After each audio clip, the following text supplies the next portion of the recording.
mentah berosteo ngadon apeng kecimpang biong kli ngam sekolah ban kedaru mo nrai menem step perbangan sini ngasko kadang doni kita kecing ketakli rai mentah pangal don rai kecing sang apa impostor idwai nang ne ngaso kadon kecing penken mau yang nomor kadon kecing su akan dikemut mentah lak bun pau tadi kisnam lak don ski lai pau snam ye ba kapen thot ikan kemut kadon kecing penken mau biang ne mentah nomor hak healing festival ngakan mau habnai kendai populo te pastor yang wan ba ki bidon ki bapang mo bengin dewai nak mentah kita ki bapang te hak tu kamiet ka kecur slap ha gasko kasuk makan kemut don sinus labun ligisnam la unu sinus la bat ingang sim dewai nang nu ngaklem kia uta sinus te hak ka healing festival hapo pulo pastor yang wan dewai te hak tu kamiet ngaklem bio cik merkia hak tu kamiet ka healing festival hapo pulo henrai hak ka healing festival lapo boy rembang hak tu sengi, shua hak tu sengi basdang hak arterik,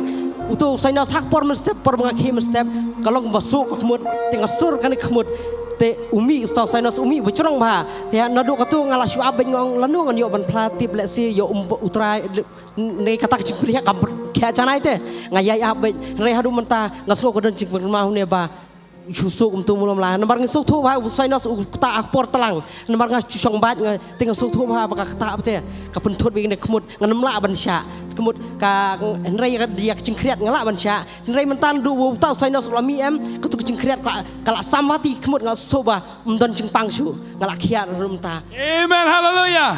We also have our brother who had been suffering from sinus since more than 30 years now, but then later when he came for the healing festival, he received healing one morning, and after that he also had the sinus coming out of him, out of his nose, and this is how he come. And he had been waiting, when will he get the opportunity to give testimony about it, to glorify Jesus for healing, and today is the day that he gives this testimony. Amen. Sinus ublay lo minus la sa zero menda.